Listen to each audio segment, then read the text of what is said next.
the number one business we're in right now is marketing, lead generation, and lead conversion. But the other side of that equation is sales. And this is where people start to get a little uncomfortable. I think a lot of people believe they're good at sales until they get a little pressure, until they have someone push back a little bit, until all of a sudden they're in the mix and they don't know what to do, don't know what to say, they get nervous and they just bail. So I want to talk a little bit about that today. 5 or 6 months ago, we did a training. It was last year, late last year. We did a training on sitting in the pocket. Those of you that remember that, I'm actually going to kind of cover some of that again today, because right now, this is more important than ever before. You are going to feel pressure at appointments. There's no question about that. You're going to feel pressure at appointments. So with the marketing that we all do here, you will be going on more appointments, but that is worth nothing to you if you don't do a good job of conversion. If you start to believe that the lead was weak, if you start to believe the client wasn't motivated, they had unrealistic expectations, all of those things that agents that aren't closing business say, it's because of what they did, what they said in the presentation, that didn't convert that prospect the right way. So I think you'll find that some of the topics we'll talk about today will apply to you with every appointment you go on, not just some of them, but virtually every appointment. I truly believe this is the number one skill that every successful salesperson needs to have. Really, not even just in real estate, in any sales position, this is the number one skill that you need to have. Getting in the pocket, sitting in the pocket, and staying there as long as you possibly can, you're going to come out with a listing. You're going to come out with a buyer. And I'm going to break that down for you today, show you how that works, why we're trying to make this happen for ourselves, and more importantly, how to predictably get the kind of results you're looking for. It doesn't do any good for us to get you out on appointments if you do a bad job on the appointment. And I can't tell you how many agents say, oh, if you get me in front of them, I got the deal. I'm really good in front of people. I'm not good on the phone. I'm not good on email. But if you get me in front of them, I'm going to get the deal.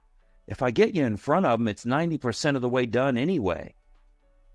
How good are you as a salesperson if they throw an objection at you? When they start to give you that pressure, that's when you need to feel like you're in the zone. This is where a really good salesperson starts to do well.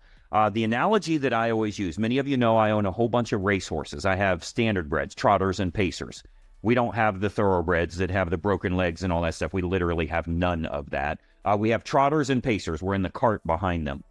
But that's a huge industry. And I own 148 horses right now, somewhere in that range.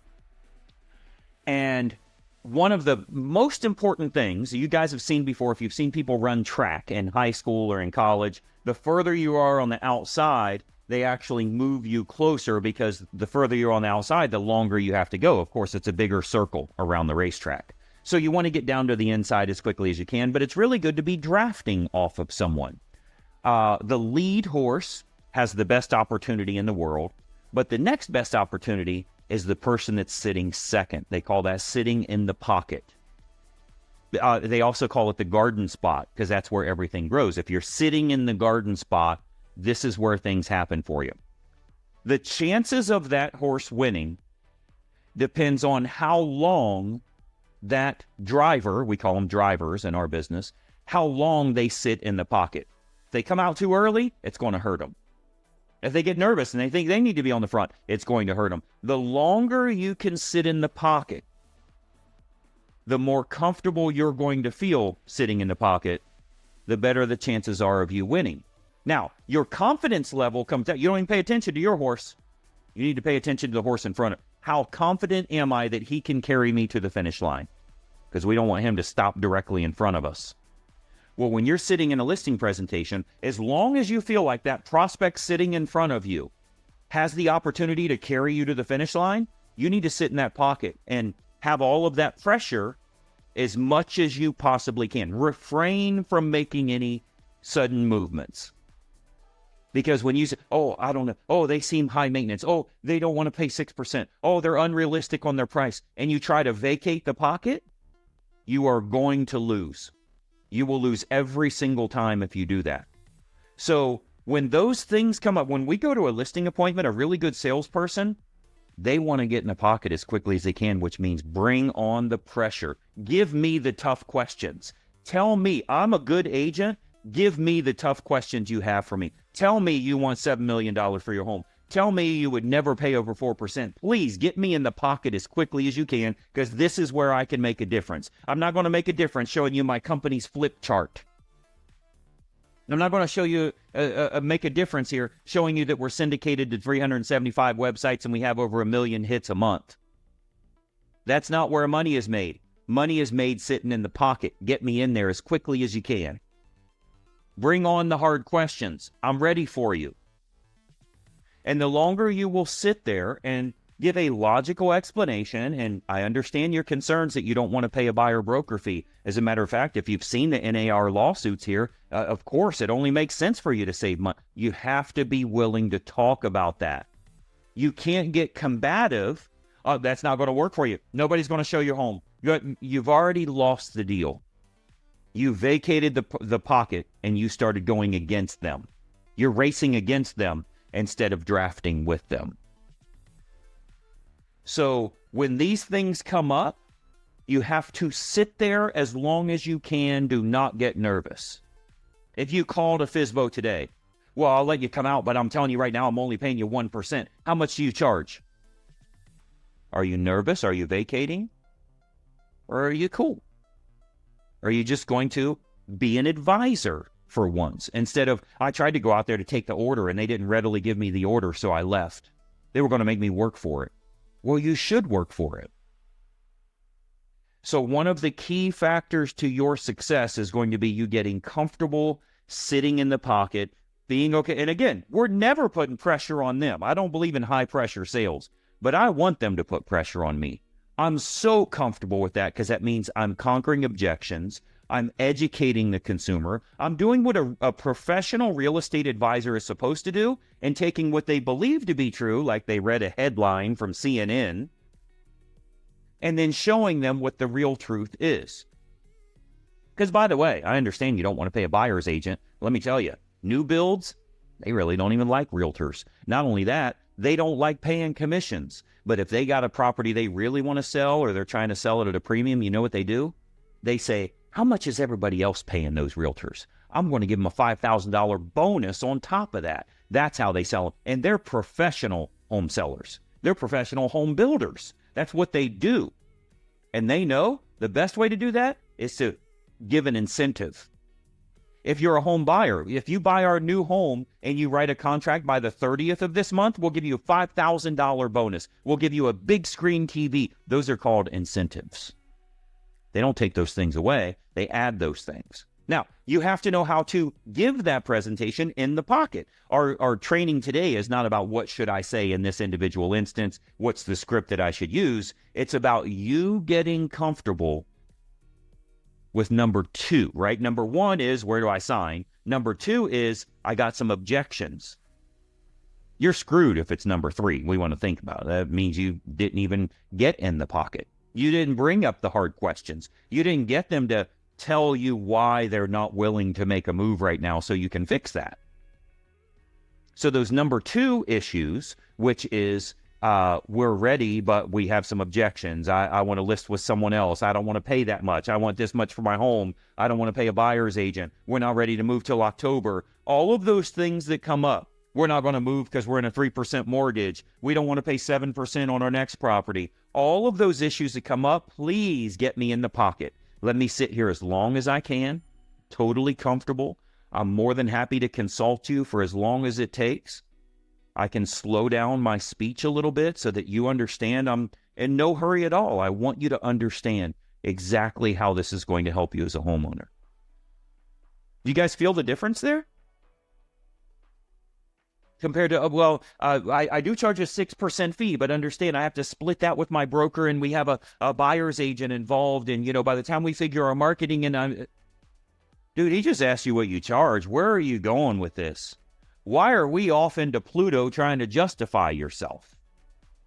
It was a question. It wasn't even an objection. Now, if I say 7% and he has a problem with that, Now I can go into some details, but why am I vacating the pocket?